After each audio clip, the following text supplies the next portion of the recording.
South India shopping mall weddings and festive celebrations సరికొత్త designs తో అద్భుతమైన కలెక్షన్.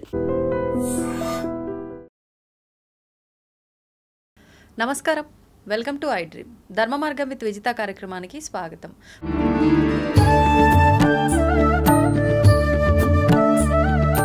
ప్రస్తుతం మనతో పాటు ఉన్నారు ప్రముఖ ఆధ్యాత్మికవేత్త, హనుమత్ మరియు శ్రీ విద్యా ఉపాసకులు బ్రహ్మశ్రీ శివయోగి సిస్లా జయశంకర్ గారు. ఇప్పుడు గురుగారితో మాట్లాడి మరిన్ని విషయాలు తెలుసుకుందాం.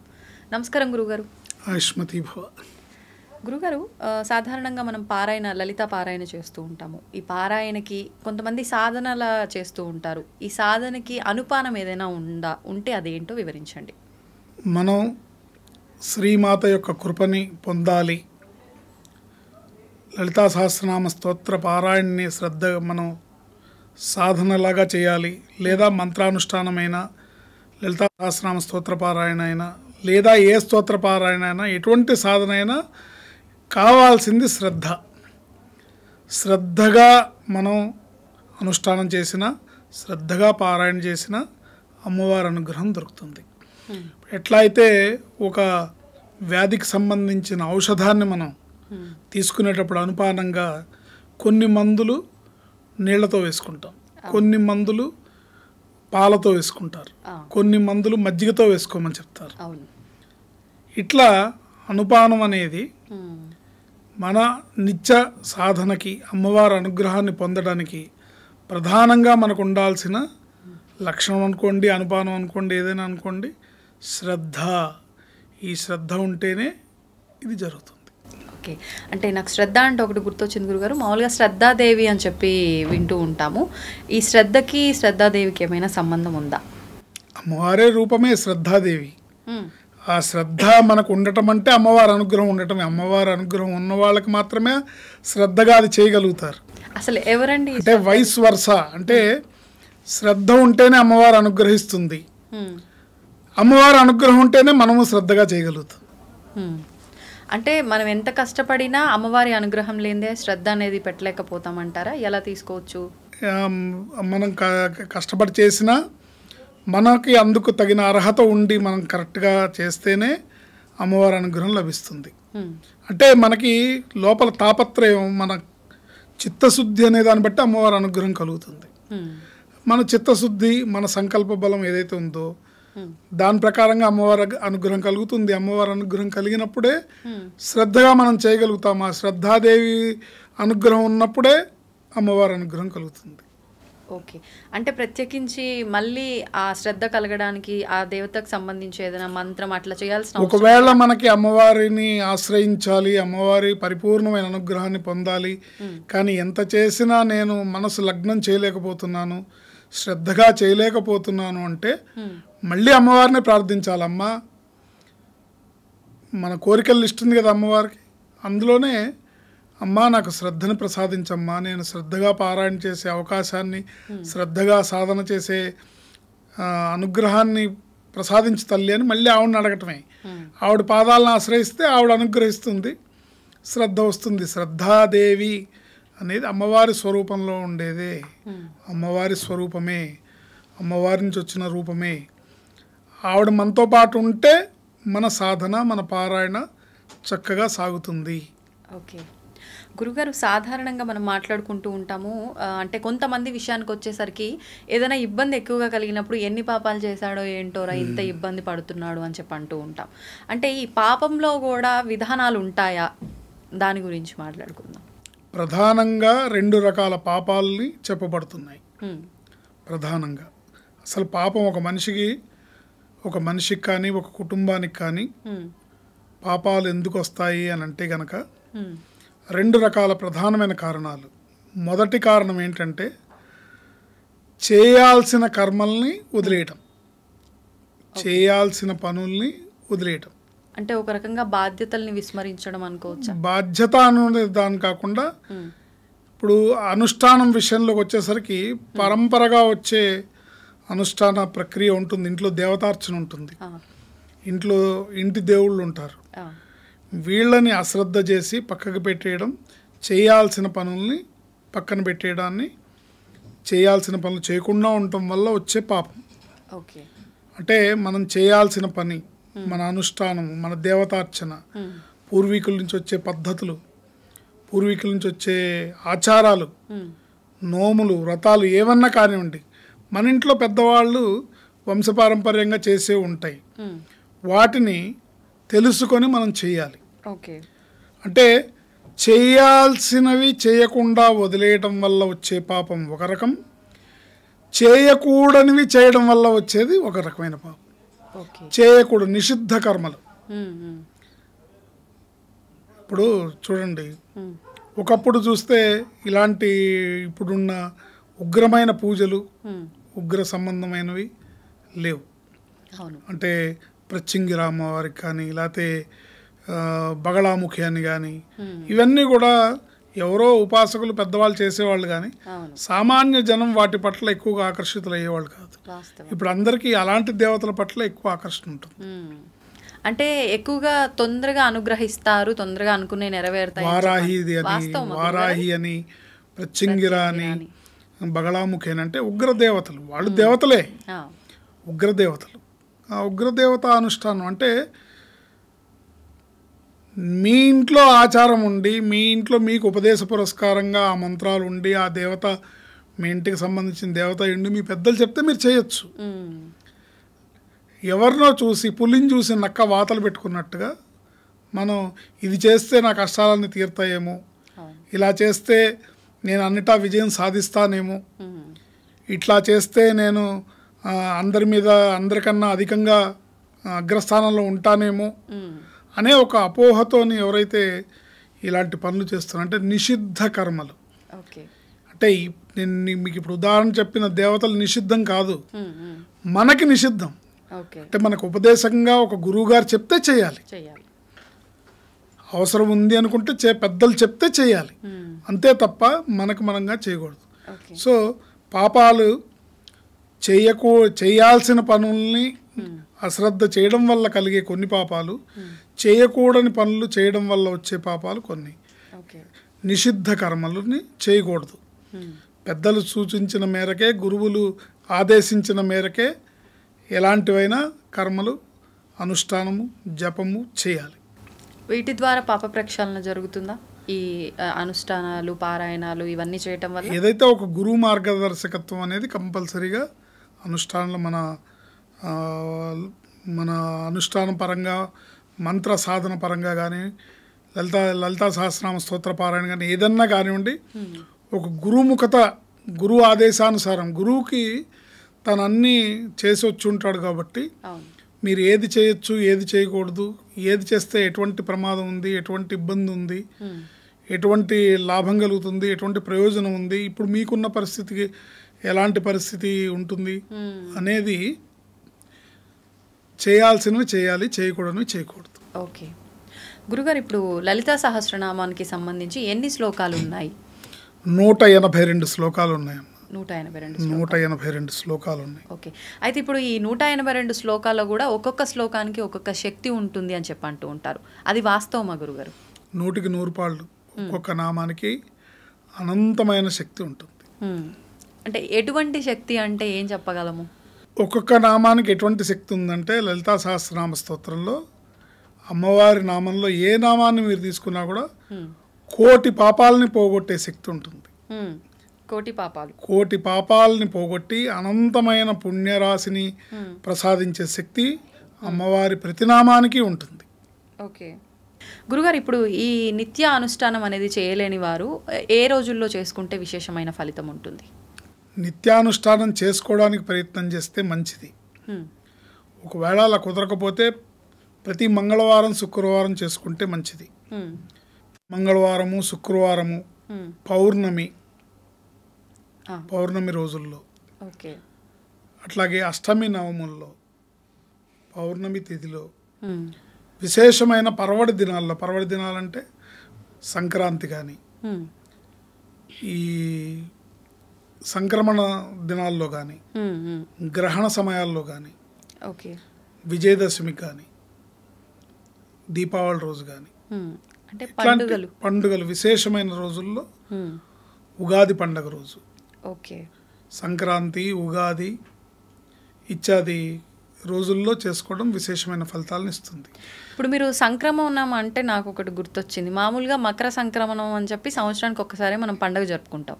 కానీ ప్రతి మాసంలో కూడా సంక్రమణం అనేది ఉంటుంది అని విన్నాను. అది వాస్తవం? ఏ సంక్రమణంలో చేసుకున్నా కూడా విశేషమైన ఫలితం ఉంటుంది. దీనికి మనం ఒక పద్ధతిని అవలంబింపజేసుకొని ప్రతినిత్యం చేసుకోవడం అనేది ఉత్తమమైన మార్గం అన్నిటికన్నా. ఓకే. ప్రతిరోజు పారాయణ చేసుకోవడం అని అలవాటు చేసుకోవడం అనేది ఉత్తమమైన మార్గం. కుదరకపోతే కనీసం మంగళ శుక్రవారాల్లో చేసుకోవడం, పౌర్ణమి రోజుల్లో చేసుకోవడం, విశేషమైన రోజుల్లో చేసుకోవడం. ఇప్పుడు సాధారణంగా గురుగారు ఏదైనా శుభకార్యాలు ఏదైనా మనం ఇంపార్టెంట్కి సంబంధించినవి ఏదైనా చేస్తున్నప్పుడు మంచి రోజు చూసుకొని చేయాలి అని చెప్పి ఈ పౌర్ణమి, అష్టమి, నవమి ఇవి కాకుండా చూసుకుంటాం. కానీ అమ్మవారికి సంబంధించిన ఈ అనుష్ఠానాలు చేసుకునే దానికి వచ్చేసరికి ఎందుకని ప్రత్యేకించి అదే రోజుల్లో?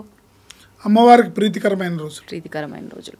ఓకే గురుగారు, ఇప్పుడు పౌర్ణమి నిండు చంద్రుడు, చంద్రకళలు పూర్తిగా ఉన్న రోజు కాబట్టి ఓకే పౌర్ణమి రోజు ఇంకో విధానం కూడా ఉంది. చాలా మందికి అది అలవాటు ఉంది, అది చేస్తారు కూడా, చాలా విశేషమైన ఫలితాలను పొందుతారు. పౌర్ణమి రోజు ఓ పెద్ద పళ్ళెంలో ఆవు పాలను పోసి ఆరు బయట కూర్చొని ఈ ఆవు పాలల్లో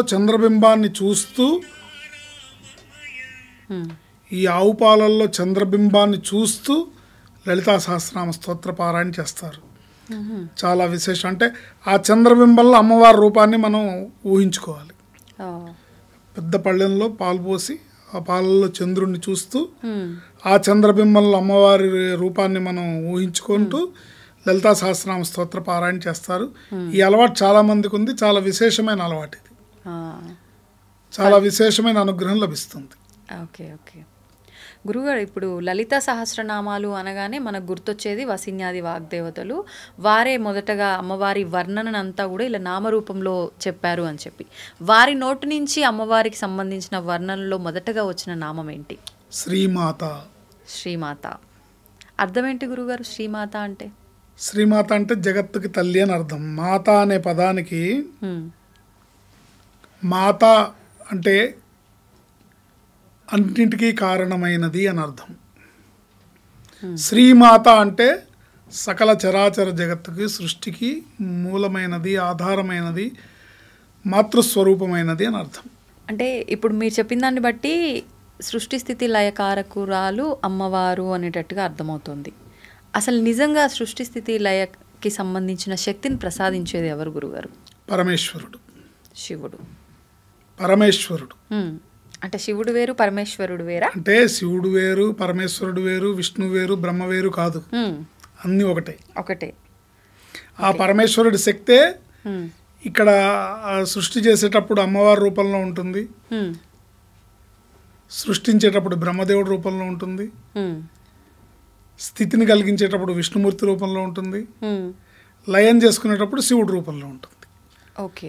సృష్టి స్థితి లయాలకి ప్రధానమైన కారణం పరమేశ్వరుడు. ఇప్పుడు ఈ రాత్రి పగలు అనేవి లేదే సృష్టే లేదు. ఈ పగలుకు సంబంధించి ఎవరుగా భావించవచ్చు, అంటే ఎవరి రూపంగా భావించవచ్చు? పగటి పూటని శివస్వరూపంగా భావించాలి. శివస్వరూపంగా. మరి రాత్రి పూటని? శక్తి స్వరూపం, అమ్మవారి స్వరూపం. శివశక్తి రూపంగా రాత్రి పగలు శివశక్తి స్వరూపాలు అర్ధనారీశ్వర తత్వంతో కలిగి ఉంటాయి. లలిత సహస్రనామ పారాయణం చాలా మంది చేస్తూ ఉంటారు, కానీ ప్రతి ఒక్కరు కూడా బుక్ ముందర పెట్టుకుని చేస్తుంటారు, కానీ సొంతంగా ఆ భావనని ఫీల్ అవుతూ చేసేవాళ్ళు చాలా తక్కువ మంది ఉంటారు. నిజంగా అలా మొత్తం కంప్లీట్గా మనంతటా మనం ఎక్కడా చూడకుండా భావనతో చదవాలి అని అంటే ముందుగా అంటే అమ్మవారిని నాకు ఆ వరాన్ని ప్రసాదించమ్మా అని కోరాలన్నా కూడా ఏదో ఒక మంత్రం ఉండాల్సిందే కదా, అలాంటి మంత్రం ఏదైనా ఉందా? శ్రీమాత్రే నమః అనే మంత్రాన్ని ఎక్కువగా జపించుకుంటే ఆ అమ్మవారి అనుగ్రహం వల్ల ఎటువంటి ఉచ్చారణ దోషాలు లేకుండా, పద విభజనలో ఎటువంటి లోపాలు రాకుండా లలితా సహస్రనామ స్తోత్రాన్ని బాగా చేయగలుగుతారు. శ్రీమాత్రే నమః. ఎందుకంటే శ్రీమాత అంటే అర్థం ఏంటంటే, ఒకటి మాత అంటే సృష్టికి కారణమైనది, శక్తిని ప్రసాదించేది, ఆశ్రయమైన శక్తి. ఆవిడని ఆశ్రయించిన శక్తి మనని అనుగ్రహించాలి, ఆ శక్తి మనని ఆశ్రయించాలి. ఆ శక్తి మనలో ఉన్నప్పుడే మనం పరిపూర్ణంగా పారాయణ చేయగలుగుతాం. అందుకని శ్రీమాత్రే నమః. హ్మ్. ఆ అమ్మవారి పాదాలని గట్టిగా పట్టుకుంటే ఆవిడే దారి చూపిస్తుంది. ఓకే. గురుగారు ఇప్పుడు అంటే ప్రతిదానికి ఒక ఆధారం ఉండాల్సిందే. అలా ఇప్పుడు లోకంలో ఉన్న ఈ సర్వజీవులకు సంబంధించిన ఆధారం ఏంటి? సర్వజీవులకు సకాల చరాచర జగత్తుకు ఆధారమైంది శక్తి. శక్తి. శక్తి స్వరూపంలో ఉన్న అమ్మవారు. హ్మ్. అమ్మవారే శక్తి, హ్మ్. శక్తి స్వరూపమే అమ్మవారు. ఓకే. ఇప్పుడు సాధారణంగా చెప్తూ ఉంటారంటే ఏది ఆశించకుండా ఎవ్వరు ఏది కూడా చెయ్యరు అని చెప్పి. అలా ఎవరైనా ఉన్నారు అంటే ఏది ఆశించకుండా ఎటువంటి నెపం లేకుండా మనని ప్రేమించగలిగేవారు ఎవరైనా ఉన్నారు అని చెప్పొచ్చు అంటారా? తల్లి, ఇందులో సందేహమే లేదు. హ్మ్. తల్లి జగన్మాత. తల్లి 3 రకాలుగా ఉంటుంది. నిజమాత, హ్మ్. శ్రీమాత, భూమాత. హ్మ్. ఎందుకని? నిజమాత అంటే నిన్ను కన్న తల్లి, నన్ను కన్న తల్లి. శ్రీమాత అంటే సకల చరాచర సృష్టికి ఆధారభూతమైన శక్తి స్వరూపమైన లలితాంబికా రూపమైన అమ్మవారు లలితా పరమేశ్వరి. భూమాత హ్మ్. మనం మోస్తుంది, మనం ఉమ్మినా మలమూత్ర విసర్జన చేసినా ఏం చేసినా అన్నిటినీ భరిస్తుంది కాబట్టి భూమాత. శ్రీమాత మన మీద ఉన్న అవ్యాజమైన కరుణతో ప్రేమతో ప్రతి ఇంట్లోనూ ప్రతి ఒక్క బిడ్డ దగ్గర తను ఉండలేక ప్రతి ఇంట్లో ఒక తల్లిని సృష్టించి తన రూపంగా ఇచ్చింది. హ్మ్. సో మన తల్లే శ్రీమాత. ఇప్పుడు అంటే అమ్మ అంతటా ఉండలేక ఒక అమ్మని సృష్టించి మనకి ప్రతి ఇంట్లో ఒక అమ్మని ప్రసాదించింది. కానీ ఈ ప్రస్తుత రోజుల్లో చూసుకుంటే అమ్మ విషయంలో కూడా చాలా కఠినంగా ప్రవర్తించే వాళ్ళు ఉన్నారు. అటువంటి వాళ్ళని చూస్తూ అమ్మ ఎందుకు ఊరుకుంటుంది అంటే ఏం చెప్తారు? ఎందుకు ఊరుకుంటుంది అంటే వాడి గత జన్మ పాపరాశి ఫలితంగా వాడికి ఆ బుద్ధి పుట్టింది. బుద్ధి కర్మానుసారేణ, బుద్ధి కర్మ యొక్క అనుసారమే జరుగుతుంది. సో వాడి కర్మ ఫలితం గత జన్మలో చేసుకున్న పాపపు కర్మ ఏదైతే ఉందో అది తనని అనంతమైన పాపపు రాశిగా తన జీవితంలో మారడానికి, తను పాపాన్ని మూటగట్టుకోవడానికి అలాంటి బుద్ధి పుడుతుంది తప్ప పుణ్యాన్ని సంపాదించుకునేవాళ్ళు, తల్లి మీద గౌరవం ఉన్నవాళ్ళు, తల్లి విలువ తెలిసిన వాళ్ళు ఎవరు ఆ పని చేయరు. సో చేస్తున్నాడంటే వాడి కర్మ కొద్దీ చేస్తున్నాడనే అనుకోవాలి. అంటే గత జన్మ పాపం వల్ల తప్పు చేస్తూ మళ్ళీ కొత్త జన్మని మళ్ళీ కొత్త పాపాన్ని మూట కట్టుకుంటున్నాడు. ఇది కనుక తెలుసుకుంటే, ఎందుకంటే తల్లి రుణం అనేది మీరు ఈ సృష్టిలో ఏ రుణమైనా తీర్చుకోగలుగుతారు కానీ నవమాసాలు గర్భవాసంలో మోసి కని పెంచిన తల్లి రుణాన్ని ఎవరూ తీర్చుకోలేరు, ఏమిచ్చినా తీర్చుకోలేరు. మీరు ఎంత అష్టైశ్వర్యాలు భోగభాగ్యాలు ఆ తల్లికి ఇచ్చినా మీరు తీర్చుకోలేరు. తల్లి రుణం అనేది ఏమిచ్చినా తీర్చుకోలేనిది. అలాంటి తల్లిని నిర్లక్ష్యం చేసి లేకపోతే తూలనాడి లేకపోతే అనకూడని మాట మాట్లాడడం వల్ల అనంతమైన పాపపు రాశిని పెంచుకోవడమే అవుతుంది తప్ప అది పుణ్య మార్గానికి హేతువు కాదు. కనుక అది వాడు ఈ బుద్ధి ఎందుకు పుడుతోంది అంటే వాడి కర్మ అలా ఉంది కాబట్టి బుద్ధి పుడుతోంది అనుకోవాలి. అయితే గురుగారు, ఇప్పుడు మీరు చెప్పిన దాన్ని బట్టి నాకు ఒకటి అనిపించింది. ఇప్పుడు మనం చేసుకున్న దాంట్లో పాపమైన పుణ్యమైన ఏదున్నా అది అనుభవించడానికి మళ్ళీ జన్మ తీసుకోవాల్సిందే. దీంతోపాటు మనం చేసుకున్న రుణం, ఎవరికైనా మనం రుణపడినా మనకెవరైనా రుణపడినా దానికోసం కూడా జన్మ తీసుకుంటాం. మరి మోక్షం పొందాలి, ముక్తిని పొందాలి అంటే ఇప్పుడు మీరు చెప్పిన దాన్ని బట్టి తల్లి రుణం అసలు తీర్చుకోలేనిది. దీన్ని బట్టి మరొక జన్మ ఎత్తాలి కదా, మరి ముక్తి ఎలా పొందుతాం? ముక్తి ఎలా పొందుతామంటే ముక్తికి కావాల్సిన ఈ పాపరాశినంతటిని దగ్ధం చేసుకునే సత్కర్మలు చేయాలి కదా. పాపరాశిని దగ్ధం చేసే, అందుకనే కదా మన హైందవ జీవన విధానంలో, హిందూ మతంలో, మన వేద వాంగ్మయంలో అనేక రకాల పాపాలని నశింపజేసుకోవడానికి మనకు అనేక రకాల మార్గాలు చూపించారు. యజ్ఞయాగాలు, హోమాలు, అనుష్ఠానము, పూజలు, పునస్కారాలు, నోములు, వ్రతాలు, అనేక రకాల మార్గాలు ఉన్నాయి. ఎవరికి తోచిన మార్గంలో వాళ్ళు వాళ్ళ పాపపు రాశిని దగ్ధం చేసుకుంటేనే అంతిమాన మోక్షాన్ని పొందగలుగుతారు. ఎక్కడ బ్యాలెన్స్ షీట్ ఉన్నా, ఏ కొంచెం మనం రుణం తీర్చుకోవాల్సింది ఉన్నా మళ్ళీ జన్మెత్తాల్సిందే. అంటే చాలా జాగ్రత్తగా ఉండాలి మన కదలిక అంతా కూడా, చాలా జాగ్రత్తగా ఆచితూచి అడుగు వేస్తూ ఉండాలి. మనము ఎంతసేపు మనం చేసే పని సత్కర్మల దిశగా వెళ్తూ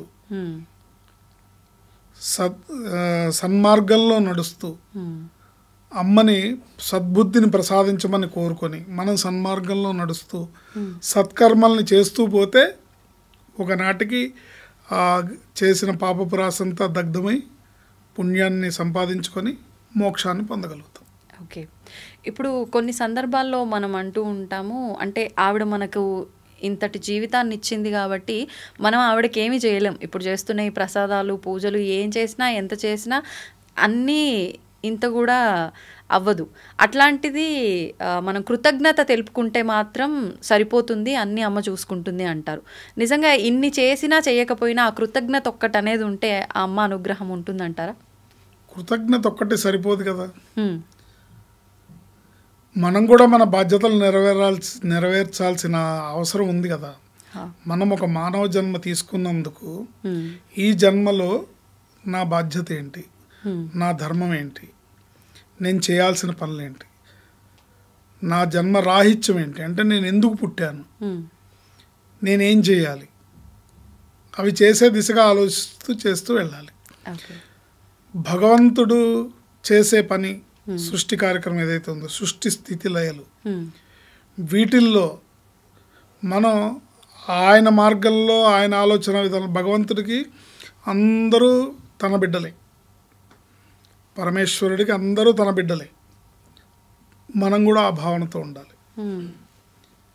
ఆయనకు ఒకళ్ళు ఎక్కువ ఒకళ్ళు తక్కువ ఉండదు, మనం కూడా అదే భావనలో ఉండాలి. మనం అనుభవించేది కేవలం మనం చేసుకున్న మన కర్మల ఫలితమే తప్ప ఇంకోటి కాదు. అంటే చాలామంది ఏం చేస్తారంటే దైవ నిందకు పూనుకుంటారు. దేవుడు మాకు ఇలా చేశాడు, దేవుడు నా రాత ఇలా రాశాడు. దేవుడు ఎందుకు రాస్తాడమ్మా, దేవుడు రాయడు, నీ రాత నువ్వే రాసుకుంటున్నావు అంతే అంటారా? అంతే, నీ రాత నువ్వు చేసే ఫలితమే. నువ్వు ఏ విత్తనాలు నాటితే నీకు అవే పళ్ళు వస్తాయి. వేప విత్తనాలు నాటితే వేప పళ్ళే వస్తాయి, మామిడి విత్తనాలు నాటితే మామిడి పళ్ళే వస్తాయి. సృష్టి ధర్మం ఏంటి? మనం వేప విత్తనాలు నాటితే మామిడి పళ్ళు వస్తాయా? ఏది ఇస్తే అదే తిరిగి వస్తుంది అన్నట్టు వస్తాయి కదా. అవును. ఇక్కడ భగవంతుడు మనకిచ్చిన బోనస్ ఏంటంటే ఒక విత్తనం నాటితే 10 పళ్ళు వస్తాయి, అది మంచి అయినా చెడైనా. సో మనం చేసే ప్రతి కర్మ, మనం చేసే ప్రతి పని, ప్రతి ఆలోచన, ప్రతి మాట ఒక కర్మ ఫలితమే. ఆలోచన లోపం వల్ల చేసిన పాపం ఆలోచనలతోనే భరించాలి. మాట వల్ల చేసిన పాపాన్ని మాటలతో పడాల్సిందే. చేతల వల్ల వచ్చిన పాపాన్ని, చేతల వల్ల తెచ్చుకున్న పాపాన్ని చేతలతో మనం అనుభవించాల్సిందే. మన కర్మని మనమే అనుభవిస్తాం తప్ప మన జీవితాన్ని, మన కర్మని మనమే రాసుకుంటున్నాము. కాకపోతే నీకు తెలియకపోవచ్చు, నీకు గుర్తు లేకపోవచ్చు. నువ్వు గత జన్మలో చేసిందే ఈ జన్మలో నీకు బ్యాలెన్స్ షీట్గా వస్తుంది, ఇందులో డౌట్ ఏం లేదు. భగవంతుడి యొక్క ధర్మంలో, ఆయన త్రాసులో వీసమెత్తు కూడా ఒకరి యందు పక్షపాతం కానీ, ఒకరి యందు అధికమైన ప్రేమ కానీ, ఒకరి యందు ఈర్ష రాగద్వేషాలు కానీ ఉండవు. అర్థమైందా? సో మనం అనుభవించేది, మన కష్టాలు, మనం ఏదైతే మన జీవితాన్ని అనుభవిస్తున్నామో, ఈ మనం పరిస్థితులను అనుభవిస్తున్నాం, ఇవన్నీ కర్మ ఫలితమే. కాదండి, వాడు చాలా పాపాలు చేస్తున్నాడు అయినా సరే బాగా సంపాదిస్తున్నాడు, బాగా సంతోషంగా ఉన్నాడంటే ఈ జన్మలో చేసే పాపాలు తన గత జన్మలో చేసుకున్న పుణ్యరాశిని ఇప్పుడు అనుభవిస్తున్నాడు. గత జన్మలో చేసుకున్న మంచితనం యొక్క బ్యాలెన్స్ షీట్ యొక్క ఫలితాన్ని ఇప్పుడు అనుభవిస్తున్నాడు. ఎప్పుడైతే ఇది పూర్తయిందో ఇది మొదలవుతుంది. అందుకని చాలామంది ఏం ఎగ్జాంపుల్ తీసుకుంటారంటే, వాడు చేయరాని పనులన్నీ చేస్తున్నాడండి, వాడు చేయకూడని పనులన్నీ చేస్తున్నాడు, అయినా బాగున్నాడు, నేను అన్నీ మంచిగా చేస్తున్నాను, నేను ధర్మంగా ఉన్నాను, నేను నా అంత మంచివాడు ఇంకోడు లేడు, కానీ కష్టాలన్నీ నాకే వచ్చినాయి అనుకుంటారు. ఎవరి కష్టాలు ఎవరికి రావండి, మీ కష్టాలే మీకు వస్తాయి, మీ సుఖాలే మీ దగ్గర ఉంటాయి. మీకు లేనిది ఎవరు ఇవ్వలేరు, మీకు ఉన్నదాన్ని ఎవరు తీసుకోలేరు. అంతే గురుగారు. ఇప్పుడు మీరు చెప్పిన దాన్ని బట్టి అంటే మనం ఏం చేస్తే అదే వస్తుంది. ఇప్పుడు నేను ఏం చేసినానో నెక్స్ట్ జన్మ నా చేతులారా నేనే గత జన్మలో రాసుకున్నట్టు. అసలు మరి మొదటి జన్మకు కారణం ఏంటి అంటే ఏం చెప్తారు? సృష్టి, అమ్మవారి సృష్టి, భగవంతుడి సృష్టిలో భాగమే. మనం ఎప్పుడు పుట్టాము మనకేం తెలుసు, ఏ యుగంలో పుట్టాము? కారణం అనేది అది భగవంతుడి సృష్టి ప్రకారం సృష్టింపబడింది. ఓకే. ఇప్పుడు అంటే 4 యుగాలుగా ఉంటే మొదటి యుగంలో తీసుకుంటే అంతా పుణ్యం చేసిన వాళ్ళే ఉన్నారన్నారు. మరి అంటే అప్పుడు వాళ్ళంతా మంచి చేస్తున్నట్టు కదా. మరి వాళ్ళు నెక్స్ట్ దానికి ఎంటర్ అయినప్పుడు వీళ్ళంతా అక్కడ పుణ్యమే చేసినప్పుడు నెక్స్ట్ యుగానికి ఎవరు వచ్చి ఉంటారు? అలా తీసుకున్నట్లయితే ఏం చెప్పచ్చు? ఏదైనా సరే సృష్టి ధర్మం అనేది ఒకటి ఉంటుంది, ఆ సృష్టి ధర్మం ప్రకారమే జరుగుతుంది. ఓకే. ఏదైతే భగవంతుడి యొక్క సృష్టిలో ఆయన పరిపాలనలో ఆయన ఏ సమయానికి ఏం చేయాలో, ఏ సమయానికి ఎప్పుడు దేన్ని ఎవరిని, ఇప్పుడు ఆయనే చాలా మంది రాక్షసులకు వరాలు ఇచ్చాడు. అవును. ఆ వరాలు ఇచ్చిన ఫలితం మళ్ళీ దాన్ని అంతమొందించాలి కాబట్టి మళ్ళీ ఆయనే అవతారాన్ని తీసుకొని దాన్ని పరిసమాప్తి చేశాడు. కాబట్టి యుగ ధర్మం అనేది ఒకటి ఉంటుంది, ఆ యుగ ధర్మం ప్రకారం జరుగుతుంది. ఓకే గురుగారు. ఇప్పుడు అంటే మనం గత జన్మలో పాపాలు అనుభవించడానికి కానీ అవి అసలు పాపాలని తొలగించుకోవడం కానీ చేయాలి అని అంటే అసలు ఈ జన్మలో మనం అప్పుడు ఏం చేసామో గుర్తుండి ఉండాలి, కానీ ఎవరికీ గుర్తుండదు. ఇప్పుడు ఏం కావాలి, ఇప్పుడు ఏం చేయాలి అనే దానిపైనే ఉంటుంది. మరి ఈ పాపాలు తొలగించుకోవాలి అని అంటే ఏదైనా విధానాన్ని ఆచరిస్తే ఫలితం ఉంటుందంటారా? ఎప్పుడు కూడా మనం ఒకటి గుర్తుపెట్టుకోవాలండి, గతం అన్నది క్యాన్సిల్డ్ చెక్, భవిష్యత్ అనేది ప్రామిసరీ నోట్, బట్ ఈ రోజు అనేది క్యాష్ ఆన్ హ్యాండ్. ఈ రోజు అంటే ప్రజెంట్, ఎప్పుడు కూడా ప్రజెంట్లో బతకాలి. చాలామంది చేసే తప్ప ఏంటంటే గతంలో బతుకుతారు. అవును, నేను అప్పుడు అలా చేశాను, నేను ఇప్పుడు ఇలా చేశాను, నేను అప్పుడు అంత చేశాను, ఇంత చేశాను, అప్పుడు వాడికి అలా చేశాను, ఇలా చేశాను, నాకు అప్పుడు ఇలా అయింది, ఇప్పుడు గతంలో బతుకుతారు. కొంతమంది భవిష్యత్తులో బతుకుతారు, నేను భవిష్యత్తులో నేను ఇదైపోతా, నేను అదైపోతా అన్నట్టు. ఇవి ఏవి కూడా గ్యారంటీ లేదు. గతం నీ చేతుల్లో లేదు, అయిపోయింది. గతం గతః.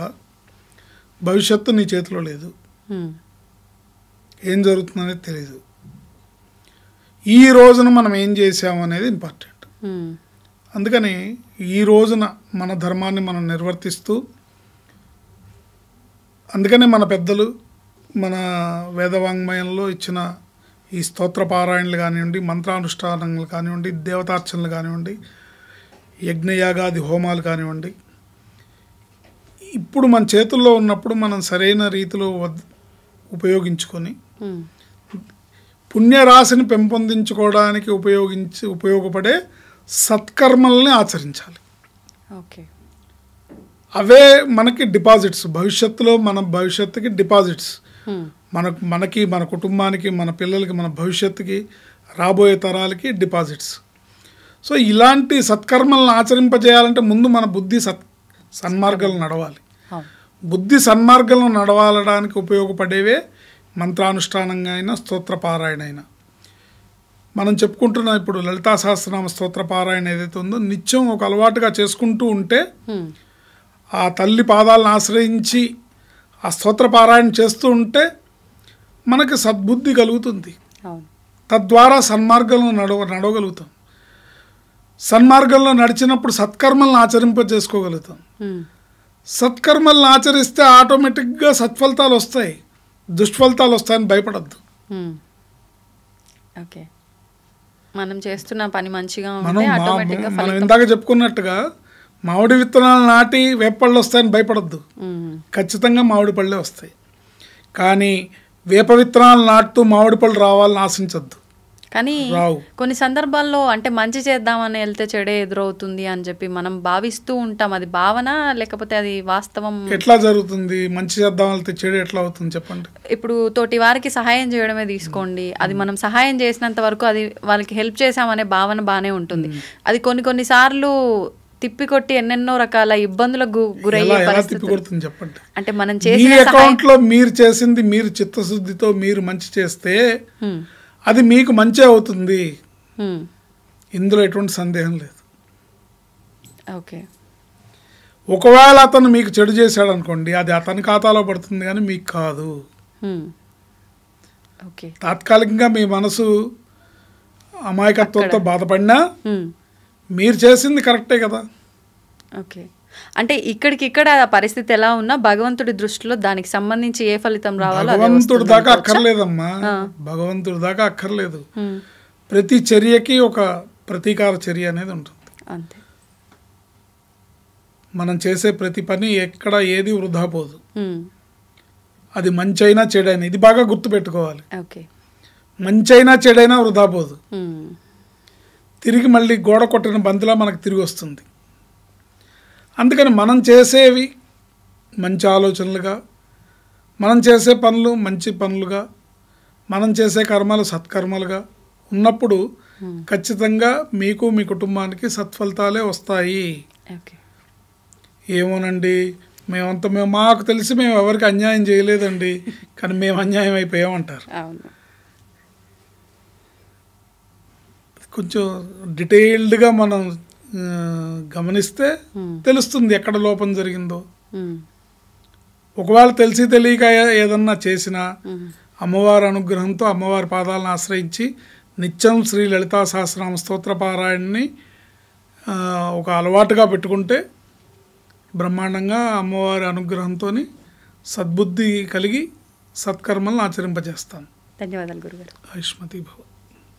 And for more videos, please subscribe to iDream. Please subscribe to iDream. Please subscribe iDream. And please subscribe to iDream. For more videos, subscribe to iDream. please like, share and subscribe to the channel. Congratulations, iDream. Subscribe to iDream. Subscribe to iDream. So subscribe to iDream Media. iDream ki iDream team andarki huge congratulations. Please subscribe iDream Media. Please subscribe to iDream. Subscribe iDream. Please subscribe to iDream. iDream అంటే నా కళల ఛానల్ను subscribe చేసుకున్నారు, నోరు తిరుగుతలేదు, మీరైతే గంట గుర్తు కొట్టండి. For more such videos, please subscribe to iDream. Subscribe to iDream. Please subscribe to iDream. Please subscribe iDream Media. Please do subscribe to iDream. Please subscribe to iDream Media. For best entertainment and information, please subscribe iDream. And don't forget to subscribe to iDream.